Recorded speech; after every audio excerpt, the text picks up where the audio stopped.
Hello and welcome to this chess tactics review of deflection versus decoy. So, what are deflection and decoy? Well, they are two great chess tactics that you can use against your opponent. But do you know the difference between a deflection and a decoy? Because often they are confused with one another and people get them mixed up. So let's do a little review here. This first position here, it's white's turn to move. So what do you think would be the best move in this position? Pause the video if you want to take a look at it. But if not, let's show you the answer here. So if we turn on the evaluation, we see white is winning in this position. And here now we see the best move, c7. So here, this is a deflection. Now the difference between a deflection and a decoy is that a deflection lures a piece away from a square or a line in order for you to get an advantage, or it gives them a disadvantage. A decoy would be the opposite. In the decoy, you lure a piece onto a square or a line that would give them a disadvantage or give you an advantage, or both. All right, so here is the deflection. So we see that this queen is covering a line here, the back rank. But with this move, c7 forks the knight and the queen. And so if the knight moves, of course, the queen will be captured and promote, and it could lead to a checkmate here. But if the queen is deflected away from the protection of the back rank here, well, that would allow a mate in one here with queen to f8. So that is a deflection, where the piece was lured away from a square or a line that it was protecting, and it gives them a disadvantage and gives you the advantage. All right, let's take a look now at a decoy. So I'll turn these lines off here, and let's see, find the next example. So this is a decoy, and in this position it's white's turn to move here. So what do you think is the best way forward for white in this position? Once again, pause the video if you need to. So now we'll reveal the answer. If we look at the evaluation, it is a win for white, and he does this. The fastest way is queen to g8 here. So sacrificing the queen with a decoy. This move decoys the rook onto a square or line, in this case a square, and it brings about a disadvantage to your opponent, and the knight is able to swoop in here and checkmate because this rook was decoyed onto this square, which allows this smothered mate. Okay, so I'll look at a few more examples to show you the difference between decoy and deflection.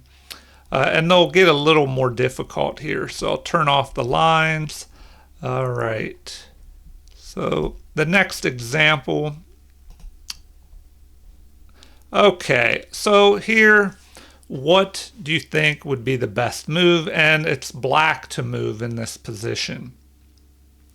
If you watched my last video, though, you may be familiar with this. This position occurred in a Sammy Reshevsky with white versus Bobby Fischer with black game from 1970. And in this position, Bobby Fischer plays a brilliant move and Reshevsky quits immediately. All right, let's take a look. So we see here black is winning, and the winning move is queen to f2 here, a deflection. So this lures the rook away from the protection of this line here, this back rank, and onto this square. So here Reshevsky resigned immediately, but if he were to capture, then we would have check, block, and mate. So the deflection here would have worked in Fischer's advantage. But there are other possibilities. So after queen to f2, it looks like queen to f5 would be the best move. But if you want to see how that could have possibly played out, I don't want to get into that here and get off the subject of decoys and deflections. But if we go on now to the next example, let me turn off the evaluations and the lines. And example number 4, and hopefully you didn't see the answer there. Okay, so here we have black to move once again. And what do you think is the best move in this position? And they're getting a little trickier now, so this one may be difficult to find. All right, pause if you want to look at it further. If not, I will continue. So if we turn on the analysis, the evaluation, we see black is winning, and the best move is rook to f3 here. So in this position, it would not be a good idea for white to capture this rook. But if he makes the mistake of falling for this decoy, which would happen if he captures. So with that, that would decoy the queen by luring it onto a square or line that would be disadvantageous for white. And so the game would continue with check by the queen, a block by the rook, and a capture of this queen after it was lured onto this f3 square with a decoy. And once again, the game, there were better moves, but this was an example of a way that you can use a decoy or deflections in these games to gain an advantage. And sometimes your opponent could fall for the decoy, and other times they may have better moves and avoid it. But keep an eye out for those chess tactics of decoy and deflection. All right, we'll go on to the next example of a deflection here. So this will be the final deflection example, and then I'll do one more decoy example. All right, let me hide these details. You may have already seen the answer. All right, so in this position, it is white's turn to move. Now, what is his best move in this position? And we know that this will be a deflection. So how can white use the chess tactic of deflection to gain an advantage here? All right, pause if you have to. If not, let's see. All right, analysis. And white is ahead here. And the best move would be rook to e7 here. So this is a deflection. And the deflection would be to lure this knight off of this line here. So to lure a piece off of a square or away, deflect it away from a square or a line. And so if the knight would capture, we would have this continuation, which this is pretty tricky stuff here, but it would allow the queen to capture with an attack. And the game could continue with this retreat here, and then after check, the queen is chasing the king around, recaptures a piece here, and the king is still running. And now after this move, an attack on the queen the knight would recapture, capture, and the rook here is trying to defend this g5 square, which if the queen is able to move here, that would be a mate, because now this knight is cutting off the escape squares on g5 and g7, and the king can only go to h7 if there is an attack here with the queen.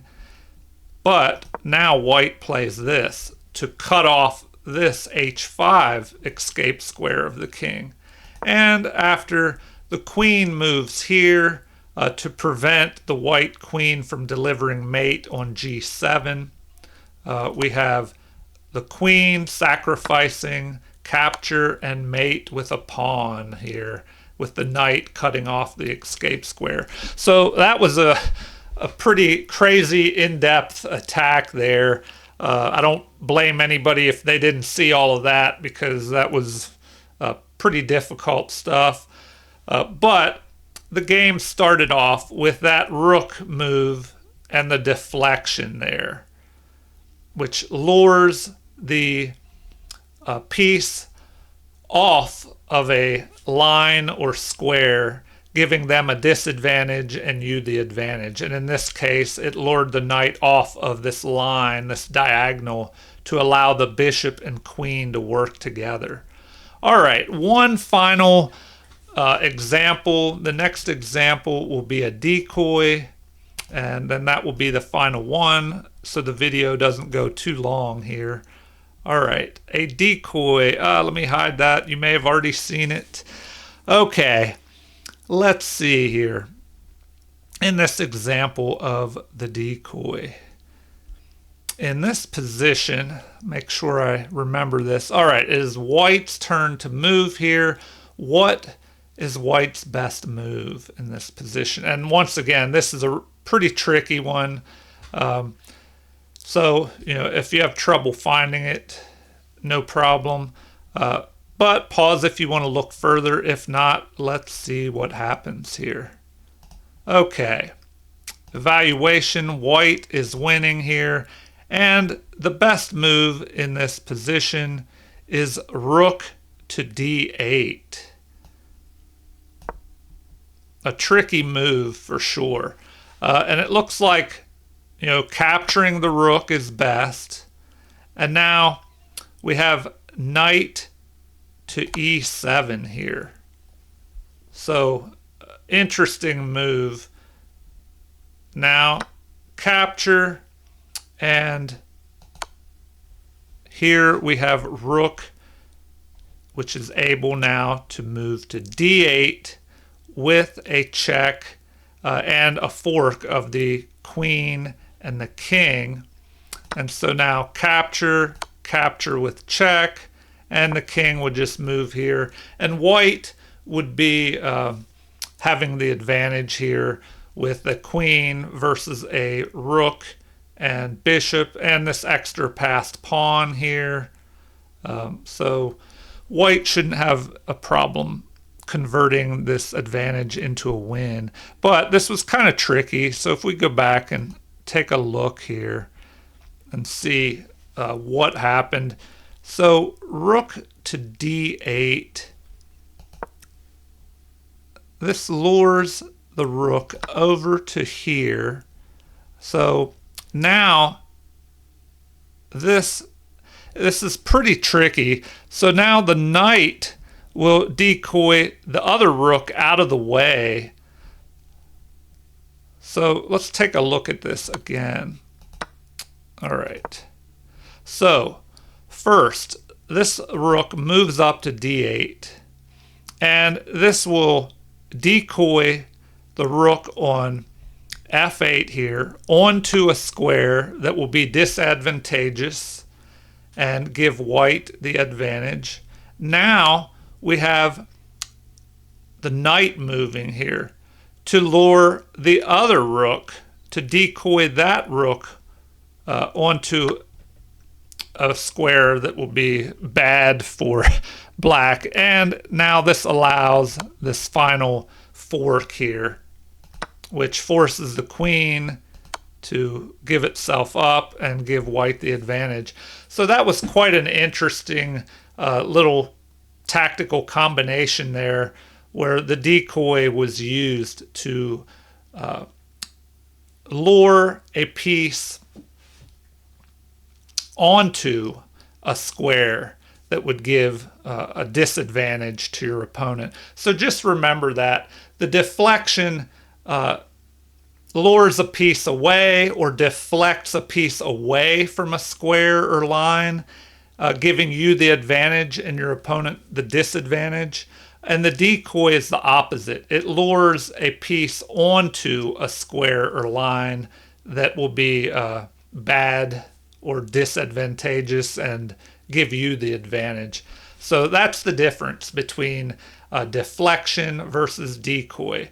Deflection lures them away from the line or square, and decoy lures them onto the line or square. And hopefully this has helped you a little bit, and you can use these decoys and deflections, these chess tactics in your own games to win. So if you've enjoyed this video, please like and subscribe, and feel free to leave comments or suggestions. Have a great day, everyone.